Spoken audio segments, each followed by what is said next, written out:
Chair, speakers, guests.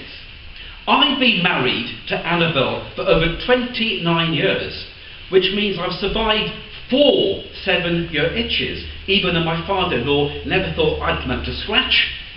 Indeed, when he gave his daughter away to me, he said it was like handing over a Stradivarius to a gorilla. It's a long time ago, but I still vividly remember the time when I was single. It was so hard to get a girlfriend, despite the fact I was fluent in 2 languages, English and Klingon. My first girlfriend left me for a fisherman and I was gutted.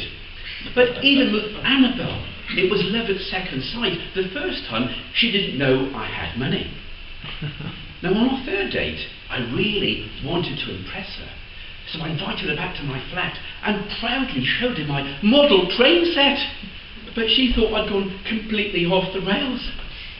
I then showed her my collection of pressed wildflowers, all to no avail.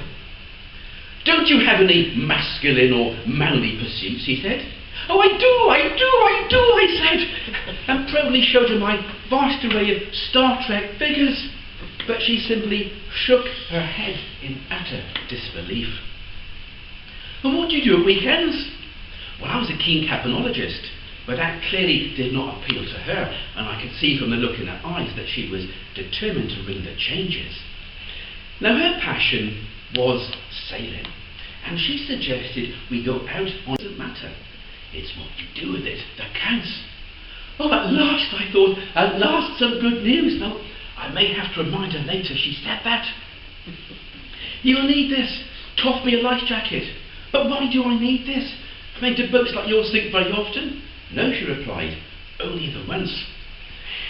The life jacket was awful. It was green and purple and sort of gold. It was absolutely garish. "This is a horrible colour. Why is it like this?" "Well, of course, it's a flamboyancy aid. What do you expect?" Now I looked at again at the wild river. Do we really have to go out there in this? It's cold and it's wet. Why can't we go and see the latest Star Trek film instead? At this point she snapped, "You're the one that's wet, and quite frankly, you're leaving me cold. Now, are you a man or are you a mouse?" "I'm a man. I'm sweet. I'm a man." But she didn't look convinced. We sailed off with her in charge, me as ballast. I clung onto everything I could. I was so scared, trying to keep calm. I looked at the icebergs, but then remembered it was August. She handed me the tiller. "You're on the helm now. Try not to capsize."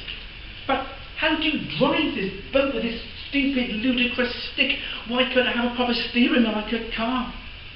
But wait. Maybe if I could prove myself, she might look upon me as some sort of nautical hero, Horatio Hornblower, Captain Nelson, or maybe even Dame Ellen MacArthur. But suddenly the boat keeled over. "Turn to port," she shouted. "Which way is port? I forgot, I turned the wrong way." "Port is to the left," she said. "Remember, you always pass the port to the left at a dinner party." Well, not me. If I got a bottle of port, it's down in one and there is absolutely no left. I made another erratic turn which stalled the boat. "We are in irons," she shouted. "Irons? Irons? What does that mean?" "It means you've lost the wind, Captain Pugwash." Pugwash? Pugwash? Is that what she thinks of me? Oh, I felt terrible. I just wanted to get away. But there we were, right in the middle of the River Severn, so far from the bank, there was simply no escape. I didn't think things would get any worse. But they did. A strong wind blew up from the wrong direction. I now faced a terrible new challenge, but nothing to do with the force of nature, but rather the call of nature. The boat was basic. The only source of relief was a small red bucket. I turned pale at the sight of it.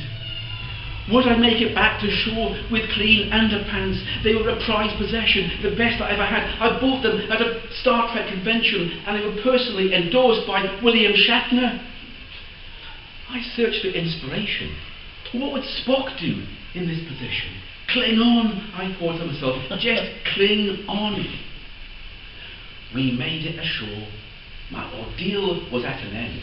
I thought my chances had blown away with the wind, but somehow she did not cast me adrift, and a year or so later, to the sound of church bells, we tied the knot.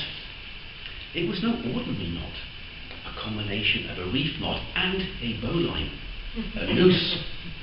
Little did I know that marriage was the start of a tempestuous journey over turbulent seas, to boldly go where no man, I hope, had gone before. But luckily, we haven't hit any icebergs yet.